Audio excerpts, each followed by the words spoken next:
Hello, how are you? How are you? How are you? So, I am going to preface this video by saying a few things. Number one, I am talking about this topic because I saw a comment or a status on someone's page and I related to it. Like, I honestly just related to it, and it's a topic that I feel needs to be discussed because I've been told the same thing. Number two, I am not a doctor. I'm not a therapist. I'm not I'm not any of those two things. Number three, the purpose of this video is not to diagnose, treat, or pass judgment on anyone else. Number four, I am simply a parent that experienced this on a daily basis. And number five, this is probably going to be the first time that I am discussing ADHD on video, on live video. Like, a lot of times I do talk about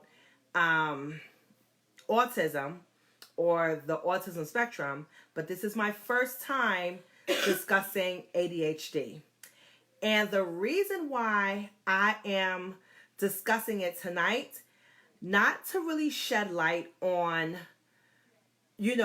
my children and to shed light on myself, but I do realize, especially in Black communities, some of you may act, well, no, everybody deals with this, but what I realize is that some of you are dealing, thank you so much, Ashni, some of us are actually dealing with this on a day-to-day basis, and others are in extreme denial and have shame, and they're letting their children suffer because they don't want to get the help, because they may feel that this is just not right, or that people are going to pass judgment on them and things of that nature. So I just wanted to give a few of those disclaimers. And just to let you know, I do have children. One does have ADHD and another is on the autism spectrum, okay? So I am talking as a mom that experienced this on a daily basis. Now, professionally, as I've been in the field of social services for a long time, I've also had to deal with this on a professional level. So I have a little wide range of experience in dealing with these various issues on different levels, okay? So before I even really get into my main topic and the comment that really disgusts me today, I want to just give you a brief overview of both ADHD and the autism spectrum. For those of you that's been following me for a while, I have been telling my story, especially on the autism spectrum. People need more education about this. Old school attitudes and methods don't work when it comes to ADHD. Yes. Okay, so let me just give you an overview of the autism spectrum. The autism spectrum, ASD, is a developmental disorder that affects communication and behavior. Although autism can be diagnosed at any age, it is said to be a developmental disorder because symptoms generally appear in the first 2 years of life, okay?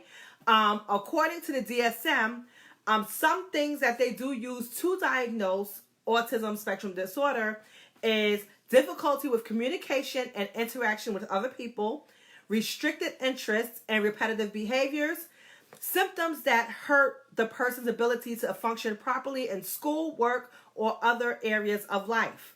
A few signs of autism spectrum disorder. People with autism spectrum disorder have difficulty with social communication and interaction, restricted interests, and repetitive behaviors. The list below is going to give you a few examples of this behavior, okay?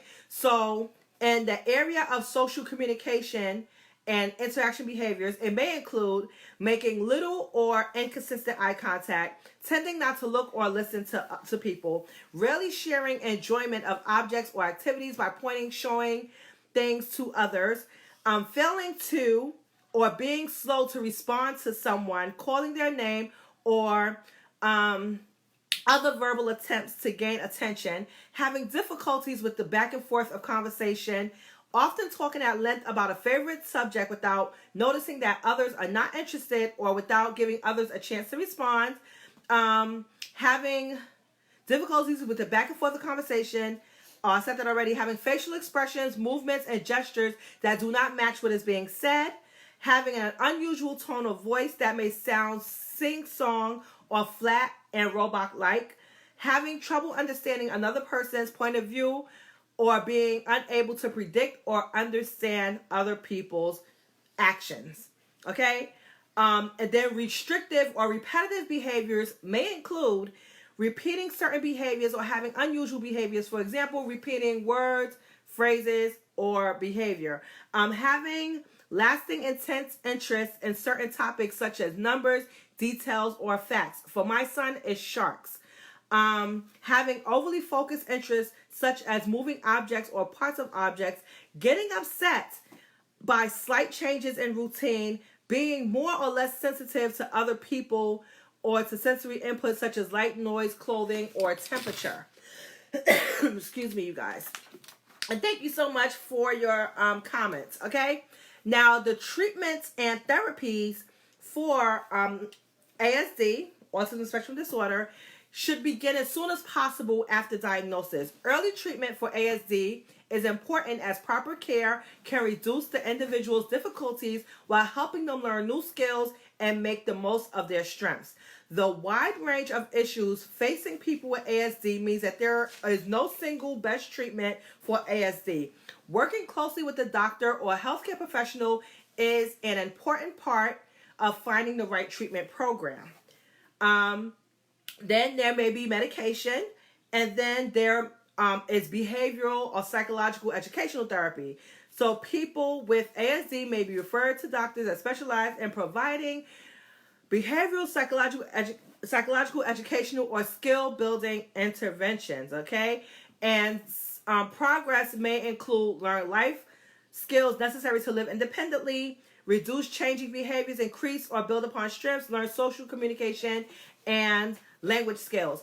And I know that in the past, recently, there was an article that came out that I believe that Toni Braxton said that her son is no longer autistic. Now, a lot of people, and I meant to do a individualized video on it, but I just didn't at the time. But in my thoughts, based on what I'm saying now, she probably has, or not she probably, but she has the funds and the resources to pay for this specialized therapy that help to minimize the symptoms or the signs of autism. Yes, I believe that he still does have autism or is on the autism spectrum, but because of the therapies and the treatment, it minimized the signs and symptoms, okay? Now, I'm not going to get deep into discussing my son again, as I have done already a lot, but he's on the high end of the autism spectrum. It used to be called Asperger's. I have him in a District 75 school, which provide him the education that he needs, and it gives him the therapies that he needs, and he is progressing well. You know, very smart, very intelligent, very sociable. He's good. And, you know, if I tell you the story of before he was diagnosed, that would be a total different story. My son has made a tremendous turnaround, and he's doing good. Like I said, you know, it still doesn't diminish the fact that he has that diagnosis. But because I was willing and able and open to get the treatment or to get services, he's receiving the services, and he's doing phenomenal, you know, and I have no complaints, nothing. We're good, okay? Now, like I said, I'm not here as a doctor to treat, to diagnose, or to scare anyone. I'm just simply here to talk to you about facts. You know, if you feel that your child may fit in this. Oh, and we have a Keely. She is a clinical psychologist or psychiatrist, either or. She's a clinical psychologist or psychiatrist. So she will have valuable feedback. Excuse me. Like I said, I'm just here as a parent that works and that deals with this every day, and that I've done some work professionally, but not in that capacity. Okay. So if you've heard some of the signs and symptoms and you feel that your child may fit in this category, contact your child's doctor, contact a psychologist, contact someone to help you get along through this, and do your own research, okay? Because you don't want to leave your child hanging. You don't want to set your child up for failure. And you just want to make sure everything's good, okay? So now, moving on to ADHD. Now, it's been so much negative light placed on ADHD, and it sickens me to my core. You have people out here saying the cruelest thing, ADHD is man-made, and all the kids need is a good ass whooping, and blah, blah, blah, blah, blah, blah, blah, blah, blah, and it's sickening, okay? And I know every time, like I said, I haven't spoke about it much on social media, but in the times that I have spoke about it, they always bring up Dr. Umar Kabah, or whatever his name is, and other people that's saying that it's man-made and it's a doctor's attempt to just pump your kids up with medication and blah, blah, blah, blah, blah, blah, blah, blah, blah, blah, blah, blah, blah, blah, blah, blah. Stop it, okay? Because these negative things that people are saying are making people not want to seek treatment for their child. Okay? The stigma that you're placing on these things are making parents not want to get help for their child. And as a result, their child is suffering. Their child is not getting the help that they need. And eventually that child is going to grow up, and God only knows what's going to happen to that child. So stop saying these negative things about children on the autism spectrum or that has ADHD. So let me just get to ADHD really quick. What is ADHD? ADHD stands for Attention Deficit Hyperactivity Disorder. It is a medical condition. A person with ADHD has differences in brain development and brain activity that affects attention, the ability to sit still, and self-control. ADHD can affect a child at school, home, or in friendships. What are the signs of ADHD? All kids struggle at times to pay attention, listen, and follow directions, sit still, or wait their turn. But kids with ADHD, the struggles are harder and happens more often. Sorry, you guys. Kids with ADHD, they may be inattentive. Kids who are inattentive, easily distracted, have trouble focusing their attention, concentrating, and staying on task. They may not listen well to directions, may miss important details, and may not finish what they start. They may daydream or dawdle too much. They may seem absent-minded or forgetful and lose track of their feelings. Hyperactive. Kids who are hyperactive are fidgety, restless, and easily bored. They may have trouble sitting still or staying quiet when needed. They may rush through things and make careless mistakes. They may climb, jump, or roughhouse when they shouldn't without meaning to. They may act in ways that disrupt others. And there's also an impulsive side. And I don't have the correct definition, so I'm not going to go and butcher, and sorry about the cough. I'm not going to butcher the impulsivity of ADHD at this time, but basically it's a problem with the hands, okay? And some of you may listen to some of these things that I just read off and say, but all kids are like this. Can I bring some water, please? Some of you may say, all kids act like this. But with ADHD, it like just doesn't stop. And it really gets to extremes. So, thank you. So an ADHD is something that must get diagnosed. It's not something that a teacher just say, oh, he has ADHD, and you're like, okay, he just had ADHD. A doctor actually diagnoses it. It's just like I said before, it's a medical condition. The doctor go through their series of tests, and they determine. So, some of these are signs. A child's distractibility, hyperactivity, or impulsibility may go beyond what's usual for their age. The behaviors may have been going on since the child was young. Distractibility, hyperactivity, and impulsivity affect the child at school and at home. A health check shows that another health or learning issue is not causing the problem. Okay? And I think my last little bit on ADHD, when ADHD is not treated, it can be hard for kids to succeed. Like I said, you're setting your child up for failure. This may lead to low self-esteem, depression, oppositional behavior, school failure, risk-taking behavior, or family conflict. So what can parents do to help their child if they feel that they have ADHD? Be involved. Or if your child has that diagnosis, okay? Be involved. Learn all you can about ADHD. Follow the treatment for your child from your child's healthcare provider.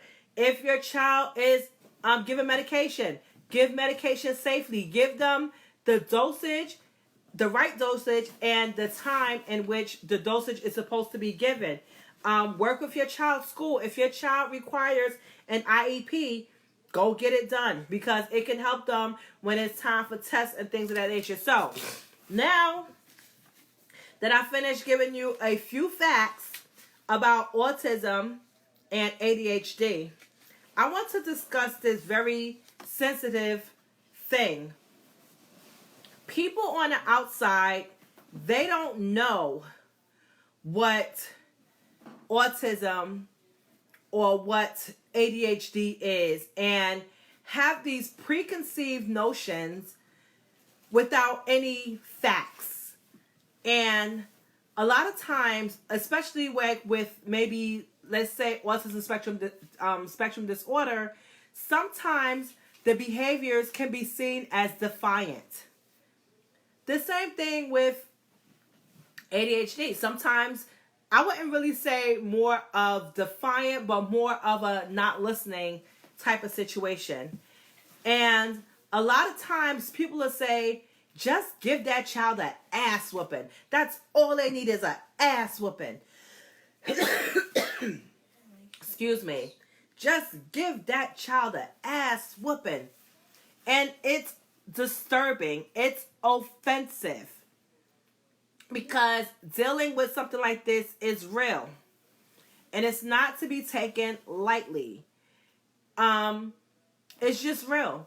You know, as far as autism, you know, some kids may thrive without medication. Others thrive with medication. But the thing is to get help, whether it's behavioral therapy, whether it's medication therapy, whatever it is, just get your child help. Once you get your child help or get your child the right treatment, you will see a huge turnaround in behaviors. And that's something an ass whooping is not going to fix. Excuse me. If you have a child with ADHD, they may most likely, if they're younger, they may require medication. I was against it, but guess what? It works. And people come with their theories. Give your child an ass whooping. Stop feeding your child this. Do this. Do that.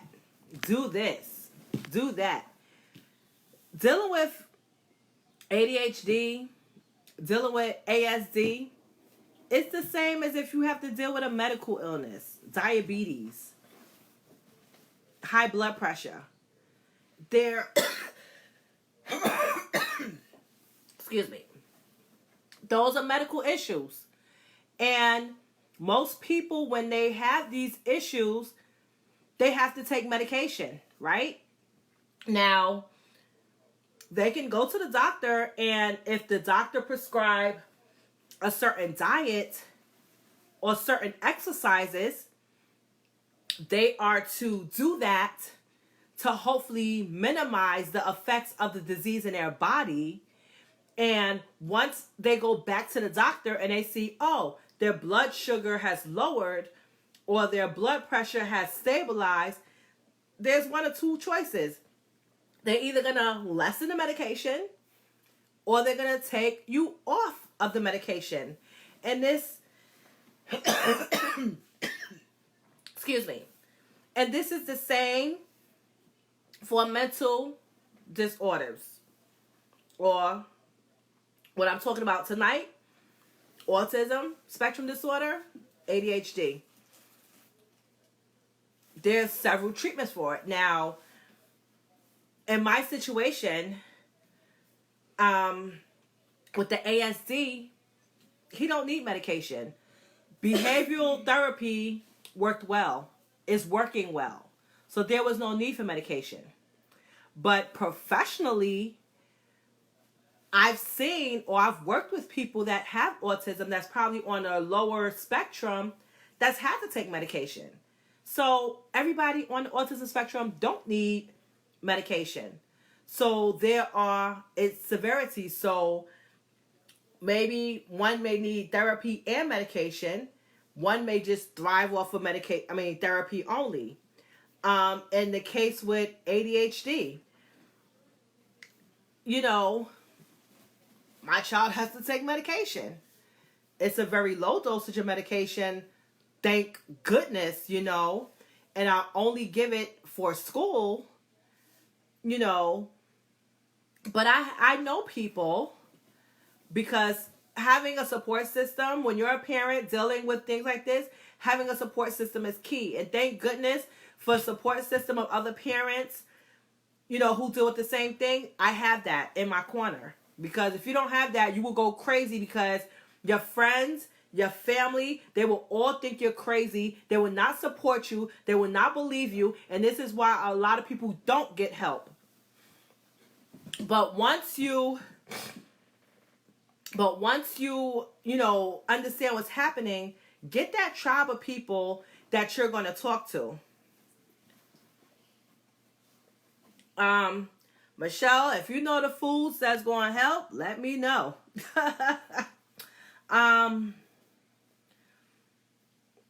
But in the meantime, get your tribe of people that understand what's going on, and that will be there for you to vent, for you to talk to when needed, because I know that it can be very hard. It can be challenging. Before I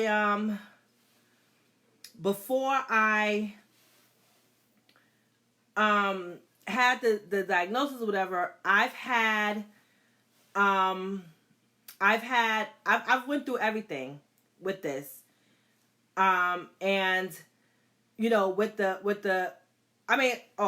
Michelle, I'm just talking about things that people say in regards to ADHD and autism, that people that don't experience this with their child may say to people that do experience this with their child, because it's a lot of backlash out there with like I said, I lost my train of thought, but my whole point is, an ass whooping is not going to change the fact that a child may have ADHD or the autism spectrum disorder. The best thing for you as a parent to do is to talk to a professional. Get help. And like I said, I know that it can be hard because when I first, and I always go back to this story. When I first was dealing with the issue with the ASD, first of all, autism ain't even crossed my mind. But I knew something was wrong, or not really wrong, but I knew something was different. And, unfortunately, like, I had to wait till my son was in that stage of banging his head on the bathtub and getting a big gash on his head that I was just like, whoa, that was my last straw. I got to go get help. And that's when I went through the processes, and y'all don't even understand how many dishes in my house were broken, how my child used to throw himself on the floor, how my child used to bang his head on the wall, how my child used to just hit people just because. Y'all don't even understand the things I went through. Me trying to get support from family and friends. Family, really. I was told that I was doing a horrible job at parenting.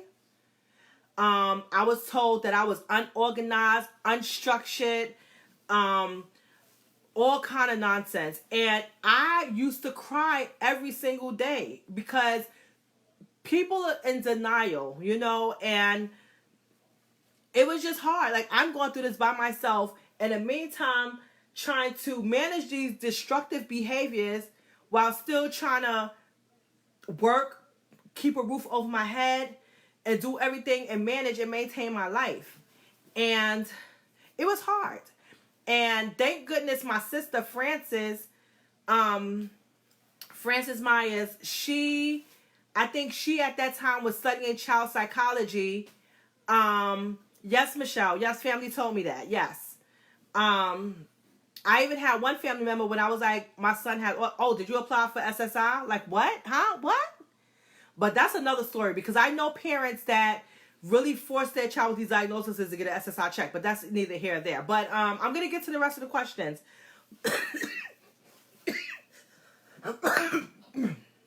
Sorry. But my sister was there for me, Frances, and I was able to call, I called her so much because I used to cry every single day because I didn't know what was going on. But like I said, I went through everything I needed to go through, got the tests, got everything that I needed to do. And Michelle, since you're asking me, how did the diagnosis of autism come about? How old was he? All right, so I'll give y'all the story. So my child, basically, I had my child, and let me see. I think at like 3 years old, I had him in a school or whatever, and it was probably like his first school setting, and like every day he used to hit the kids and do all kind of stuff. Wouldn't communicate with them, would play with them in a park or in class, but wouldn't play. He would play alongside with them, but wouldn't play with them.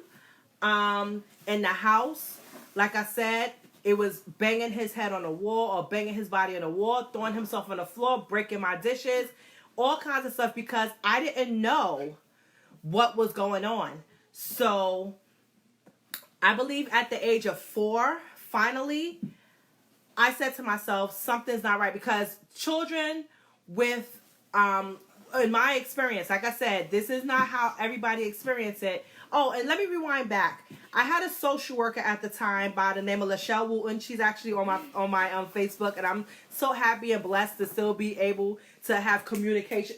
Hold on one second. Go to bed. No, now.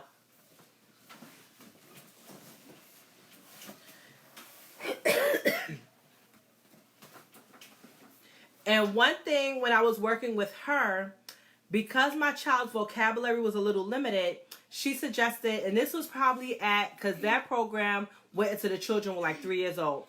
She had said to me, go get your child early intervention. The first time, I didn't listen. I was just like, whatever.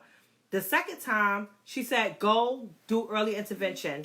So I signed up for early intervention, and they came to my house, and because he was able to, when they said point to this, or point to that, or point to the other, he was able to do it. So they deemed him ineligible for services, right? And yes, Zena. And so that was that for early intervention. You know, we let that go. So by the age of 4, my son used to tantrum bad. And I know all children tantrum because they can't communicate. So that's kind of their way of communicating. But at the age of 4, it's like, okay, you should have enough vocabulary where you should be able to express your desires, your wants, your needs. So I decided to call the school. Call a family member, a very close family member to him, to the child. And I was like, hey, I think something's going on with our son. Response: you're doing a bad job. You're unorganized. You're this. You're that. Blah blah blah blah blah blah blah blah blah blah blah. I was like, damn. And then I just got backlash. So anyway, I decided to do something in school where they come in and they try to get your child evaluated for an IEP. So I went through that process, and then the social worker in school, after several meetings, she's like, yeah, beef up the meeting, tell them this and make the situation sound worse. And I'm like, how more worse than y'all do y'all want me to make this sound when my child is hitting his head on the wall and banging himself on the floor and breaking how much worse am I supposed to really make it sound? I'm not doing that. So anyway, day of the meeting came, the specialist came in, I gave my story, and they was like, oh, your child is eligible for services. Thank you very much. So I did that, and then, you know, we didn't see too much progress, but anyway, it was an incident. It was a week where he was going through the changes, and every day he would bang his head in the bathtub. So finally, like on the 3rd day, he got a gash so big, he still got the scar to this day. I had to take him to the ER to get stitched up. And that's when the next day, I ran to a clinic and I said, look, I need help, okay? I need help. So this lady at the time, and this is before they changed the name from Asperger's to ASD. Asperger's was people, like kids on the high end of the autism spectrum. The judgment is very unfair. So she was like, yeah, it sounds like your child has such and such. And I had to get my child an appointment for the neurological exam. So that was like 6 months in the waiting. So I was like, geez. So anyway, I got that exam done. They said he was on the spectrum. And then that following school year, I decided to put him in charter school thinking that I was going to do some good. My advice to you, if your child has an IEP, do not send them to charter school, because with charter school, they want them to all act the same. They want them to all be uniform. So, like, if there's a blue and a green chair, and your child want to sit in the green chair, they're gonna force him to sit in the blue. Okay, it's just horrible, especially for children on the spectrum, and they don't provide the services that they're supposed to get, because charter schools are like privately funded public schools, and you have to pay for everything. So anyway, or they have to pay for everything. So anyway, it got to the point where it was just crazy. So that's when I moved back to New York City, and I got him into the Board of Education, and I had them do their IEP. And for the following school year, he ended up going to a District 75 school, and life has been peaches and, well, compared to what it was, life has been peaches and cream. And also, too, my son is getting a little older, so he's a little more aware of, his symptoms and how to manage and control, and I'm just blessed. Okay? Now, as far as the ADHD story goes, right, I've always been told, this is a different child, not the same child, different child, because there are some parents out there whose child is on the spectrum and have ADHD, okay? And I have friends like that as well.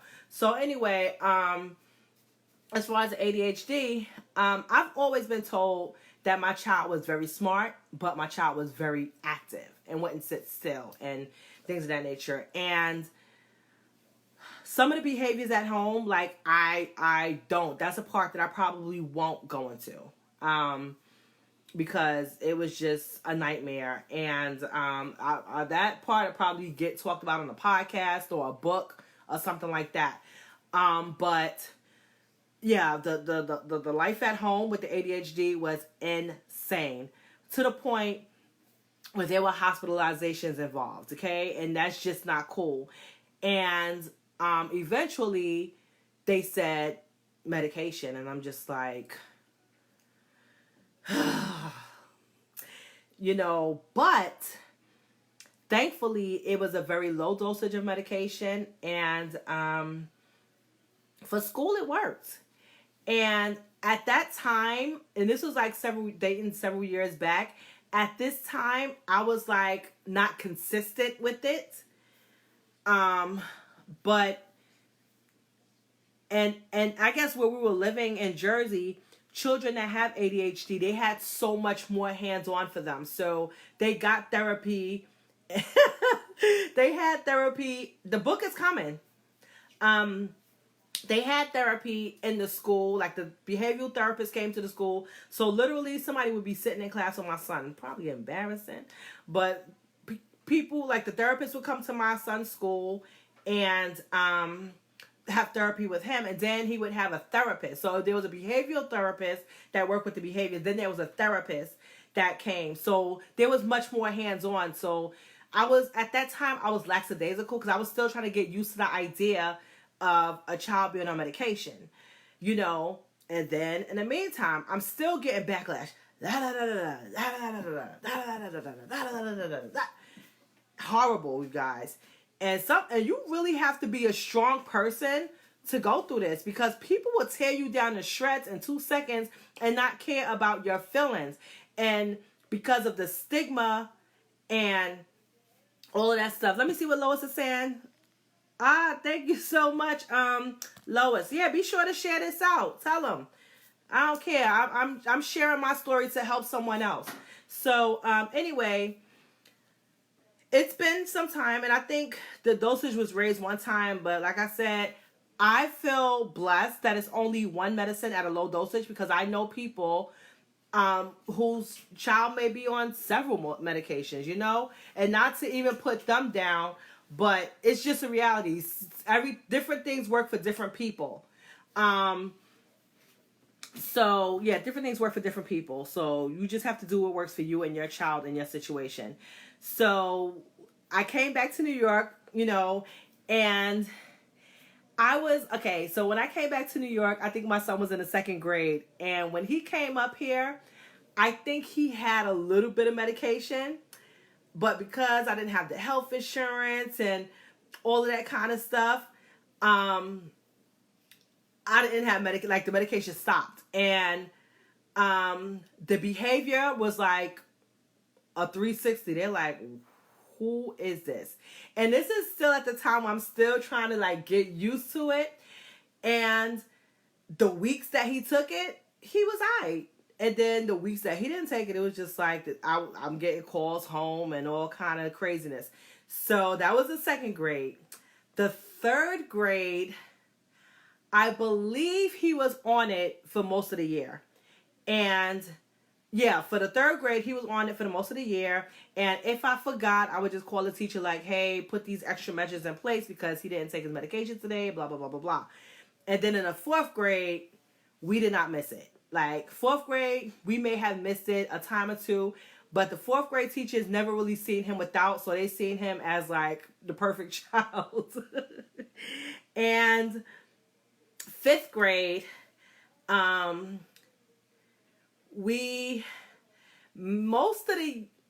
the school year just started. So I started the first week of, I think I started the first week or so without, and that just wasn't good. So we started without, and then because I wanted to give him a chance to see, if we could get it together, but it just wasn't happening. So the little that we had left, whatever.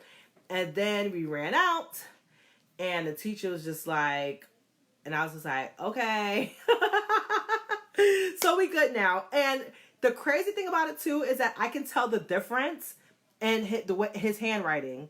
Like when he takes it, when he don't, that's crazy because it's probably the focus, whatever.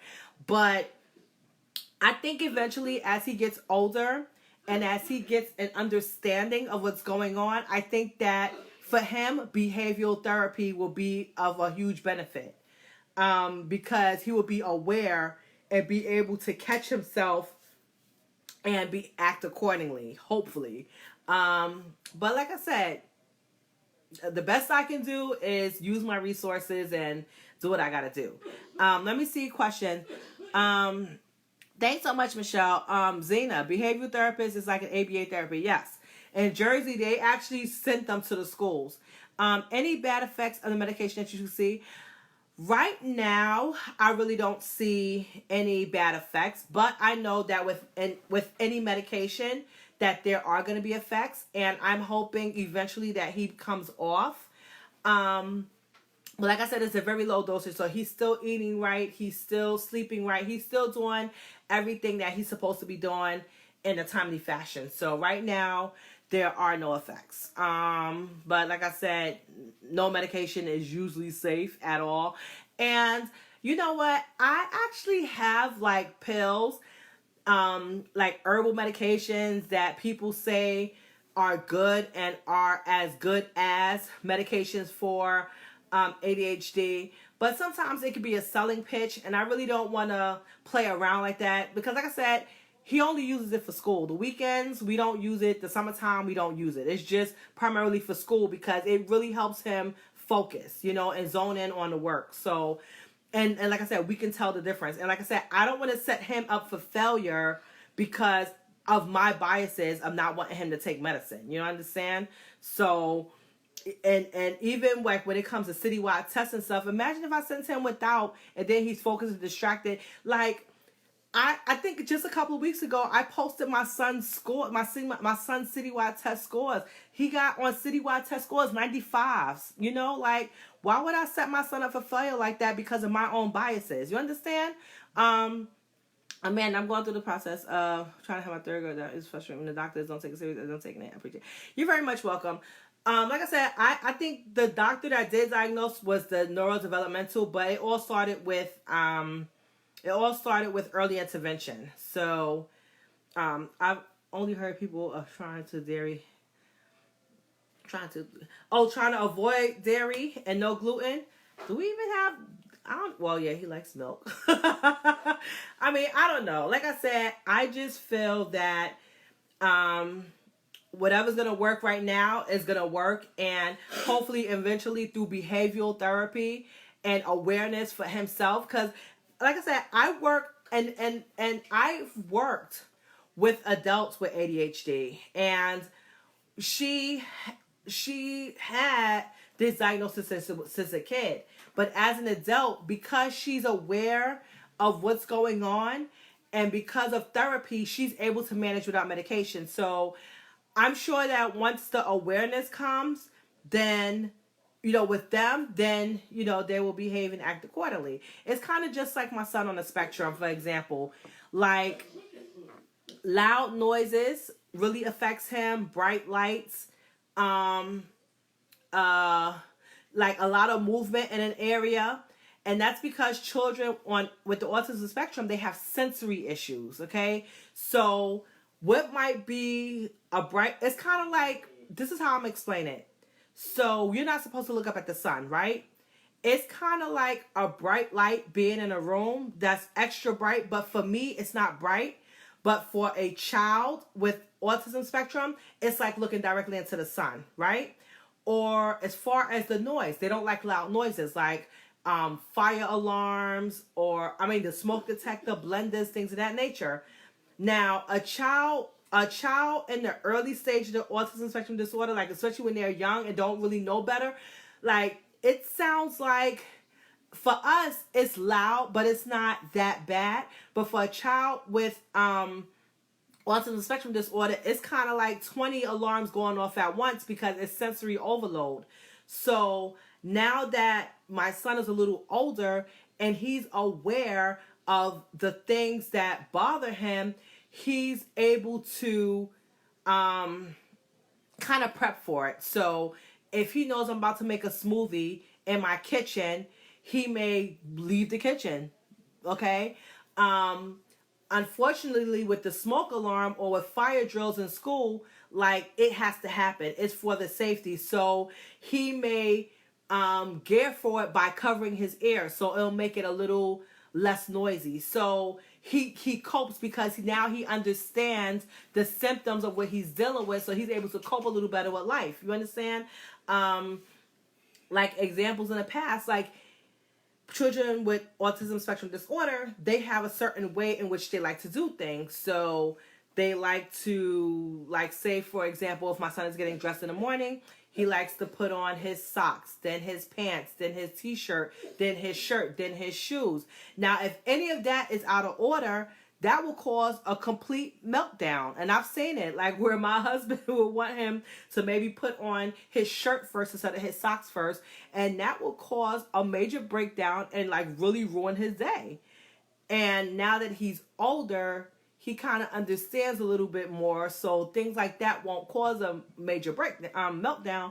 But like I said, we still go through some of the things. Like I said, just because he deals with the symptoms better doesn't mean that there's no longer that diagnosis. Now, I'm going to tell y'all this. My children are smart, very smart, exceptionally smart.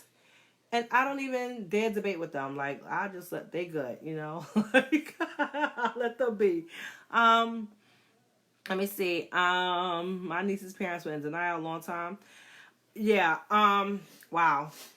And, you know, great for being there and supportive for your nieces, you know. And like I said, and the denial is there because everybody, of course, wants their children to be quote unquote normal. Nobody wants to know that there are issues with their kids, which is a reason why. And, you know, because of all the negative information that's out there, people are ashamed. People don't want people to know what's going on, you know, because I was like, oh, yeah, watching for an hour. Like, you just have to continue to do what you have to do, Amanda. Like I said, I don't know the specifics, but what I would tell you is maybe try a different doctor or just continue to watch and document and learn as much as you can. And, you know, things, you'll get your answers, you know, sooner or later. Wow, that's crazy. Wow. You know what? And it's you know what? My son, he actually my son on the spectrum, he actually had nonverbal children in his class. I believe last year. Yep. Nonverbals. And in District 75, they have different groups of kids, but according to their levels, I guess educationally, they were on the same level. Developmentally, they were on different levels, but educationally, they were basically like on the same level. And it's funny because I went to parent-teacher conference for my son like a couple of weeks ago, and the teacher was like, "Oh my gosh," like, she was like, "Oh my gosh," like, I feel like I'm not doing a good job because these kids are just so smart, you know. I'm like, well, give them harder work. Not to say that the work is not hard, but they like master or they pick up the work so fast that it's like, you know, and she's doing everything on grade level. Like she, you know, she just said, I was like, you know what, look, you want to give my son more work? Give him more challenging work. Go ahead. You need it. Oh, wow. But you know what, and also too, I would say things like that is because of communication, because that's why my son did it, was because of the not being able to communicate what they really feel. So like I said, I always go left field. But my point is, especially if you're a parent or not a parent, if you're someone that knows or see parents, because like I said, all parents are not going to be open and tell you. And like I said, a lot of parents are silently struggling with this and they're not going to say it. And I'm not telling you that you should go public. I'm just going public with mine because I want to help that parent that's in denial. Okay? Or I want to help that parent that's silently, that's not in denial, but they don't have that support system. My inbox is open. Even if you don't want to comment here, my inbox is open. Feel free to inbox me. And I'll just be a listening ear because I know how it is. Like, you don't even understand how many inboxes I get every time I do one of these videos. Because people are silently suffering. They really are. And it's because of the stigma that comes, you know, and this is, and I love my dad dearly. Like, you know, for y'all know that he's not here anymore. But even when I told him about my son, you know, the one on the spectrum, you know, he made a joke, and that was my daddy, so I ain't taking no way.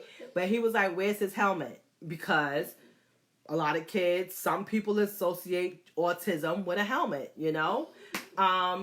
But things like this, you know, that people may say are things that other people on the outside may say to make a parent feel some type of way, such and so, that they're going to do their kids more harm by not seeking help because the pride and the shame and the stigma. Stop it.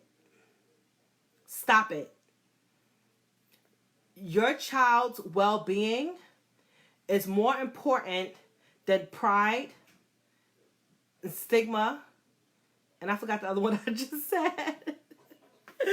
But get yourself the help. Get your child the help.